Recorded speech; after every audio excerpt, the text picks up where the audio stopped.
Inter pass అయిన students కి practical learning and industrial exposure తో 100% ప్లేస్మెంట్ ఇస్తుంది ఐ క్రియేట్ డిగ్రీ కాలేజ్.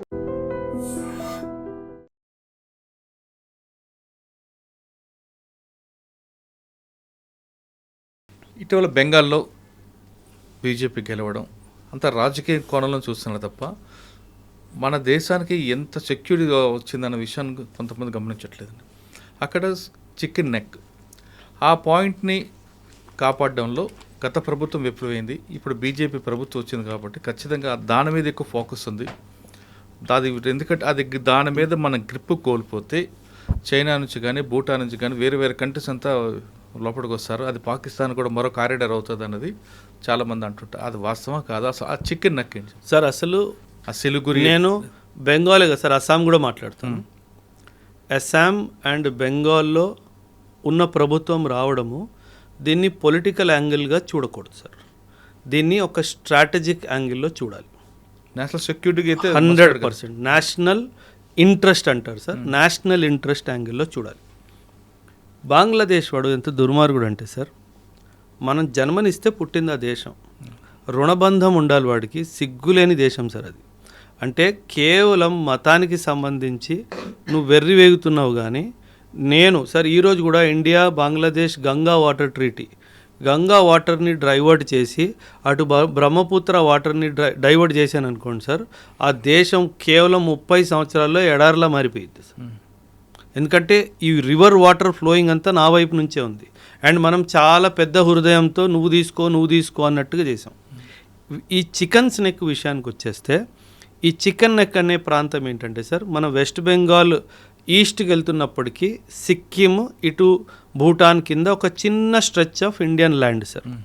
వీళ్ళ ప్లాన్ ఏంటంటే అక్కడ నార్త్లో బంగ్లాదేశ్కి చెందిన ప్రాంతం ఏదైతే ఉందో నార్త్లో రంగపూర్ అనే ప్రాంతము, అక్కడ చైనా వాడు వచ్చి వాడ మిజైల్స్ని వాడ ఎయిర్ క్రాఫ్ట్స్ని పెట్టుకుంటాడు సార్. చైనా అన్నారు కాబట్టి సార్, మన పాకిస్తాన్ కన్నా మోస్ట్ డేంజరస్ చైనా అంటున్నారు కదా. Any time sir. పాకిస్తాన్ ఏముంది సార్, పాకిస్తాన్. కానీ మీరు ఒక విషయం గుడ్ సార్, మీరు చాలా మంచి క్వశ్చన్ అడిగారు. చైనా వాడు ఎప్పుడు మనతో యుద్ధం చెయ్యడు సార్. వాడు చాలా తెలివైన వాడు సార్. వాడు యుద్ధాని కోసం మన మీద పాకిస్తాన్ని వాడుకుంటాడు సార్. వాడు పాకిస్తాన్ని వాడుకుంటున్నాడు అన్న విషయము ఆ పిచ్చోడు పాకిస్తాన్ కూడా అర్థం కాదు సార్. అంటే వాడు భుజం మీద తుపాకీ పెట్టి మనతో ఫైరింగ్ చేస్తాడు. ఆ తుపాకీ కూడా వీడిదే సార్. అండ్ వీడి తుపాకీయే వాడికి అమ్మిన తుపాకీ సార్.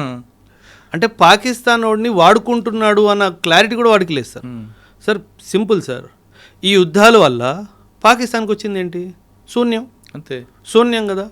పాకిస్తాన్ వాడు అన్నెసెసర్లీ చైనా వాడు వాళ్ళ యుద్ధం కోసము, అమెరికా వాడు వాళ్ళ యుద్ధం కోసం నన్ను వాడుకుంటున్నారు.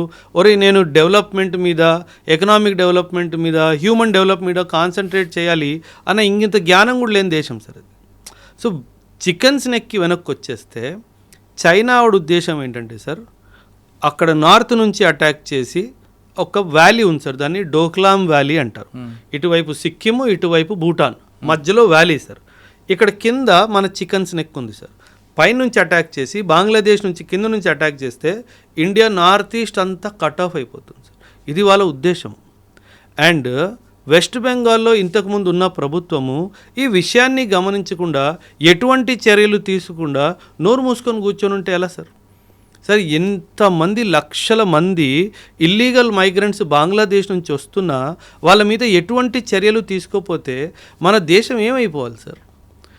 మీకు గుర్తుంటే కనుక 2019లో ఎన్ఆర్సీ జరిగింది అస్సాంలో సార్.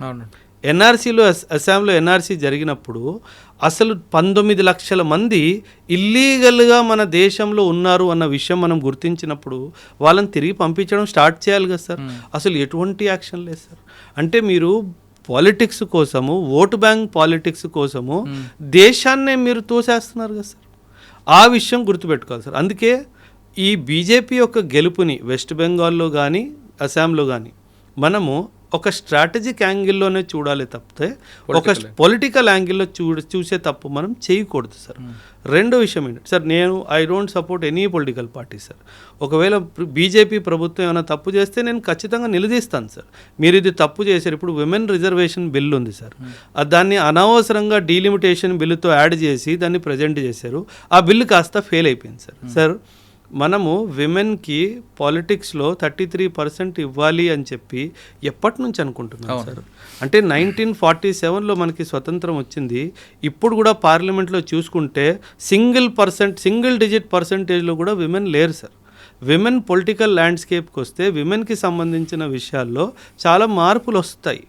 అలాంటి విషయాల మీద ఎందుకు ఈ ప్రభుత్వం చెయ్యట్లేదు అన్న కోపం నాకు బీజేపీ మీద ఖచ్చితంగా ఉంది సార్. ఆ బిల్లు ఖచ్చితంగా పాస్ అవ్వాల్సిన బిల్లు సార్. దాన్ని ఎందుకు అనవసరంగా దాంతో క్లబ్ చేసి పాడు చేశారన్నది. సో అందుకే నేను చెప్తున్నాను సార్, ఏ ప్రభుత్వాన్ని నేను సపోర్ట్ చేయను సార్. ఎవరు బాగా పని చేస్తారో వాళ్ళని సపోర్ట్ చేస్తాం సార్, సింపుల్గా సార్. అది మొత్తం మీద తీసుకుంటే మీరు చెప్తున్నట్లుగా బీజేపీ బెంగాల్లో గెలుపు అనేది నేషనల్ ఇంట్రెస్టింగ్, ఇది 100% కాదు, 100%, 1000%. బెంగాల్, అస్సాం బీజేపీ ఉంది కాబట్టి వీళ్ళిద్దరూ కలిసి, ఈ స్టేట్స్ రెండు కలిసి బలం సెంటర్ నుంచి వస్తే ఇల్లీగల్ మైగ్రెంట్ సార్ మన భూమి మీద బెంగాలీ వాడు ఎందుకు ఉండాలి సార్? ఒక మాట సార్, ఎందుకు ఉండాలి? బెంగాల్ వాడు బెంగాల్లో ఉండాలి, ఈస్ట్ బెంగాల్ వాడు. మన ఇండియాలో బెంగాలీస్ ఉన్న వాళ్ళు వెస్ట్ బెంగాల్లో ఉంటారు. ఆ ఈస్ట్ బెంగాల్ వాడు మన దేశానికి అసలు ఎందుకు రానివ్వాలి సార్? మనకు ఆల్రెడీ భూమి లేదు, మనకు ఆల్రెడీ సదుపాయాలు లేవు. అస్సాంలో 1971లో ఉల్ఫా పుట్టింది ఈ కారణంగా కదా సార్. ఎందుకంటే మీరు ఆ బంగ్లాదేశీ వాళ్ళని ఏమంటారు ఐడెంటిఫై చేసి డిపోర్ట్ చేయట్లేదు అన్న దాంతోనే కదా సార్ ఉగ్రవాదం స్టార్ట్ అయింది అస్సాంలో 1979లో. మీకు యూనో ఏమంటారు అరవింద్ రాజ్కోవా అండ్ వాళ్ళ టైంలో దానికి యాంటీగా కదా అస్సాం గణపరిషత్ రావడం మారింది. Exactly sir.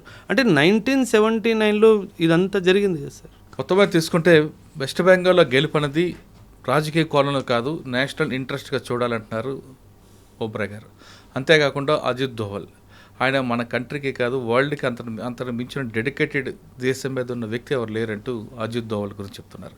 ఇక రా ఏజెంట్ అవడం అంటే ఒక అదృష్టం ఉండాలి, ఆ డెడికేషన్ ఉండాలి, ఆ డెటర్మినేషన్ ఉంటే వారు మాత్రమే అవుతారు తప్ప బంధాలు, కుటుంబ బంధాలు, ఎమోషనల్ ఉన్నవారు దానికి దూరంగా ఉంటారంటూ చెప్తున్నారు. ఇది బెంగాల్లో గెలుపు అజిత్ దోవల్ గారి మీద ఎలాంటి అభిప్రాయం అనేది ఓబ్రాయ్ గారు చెప్పారు. మరో అంశాలు మళ్ళీ కలుద్దాం. అంతవరకు నమస్తే. Thank you very much.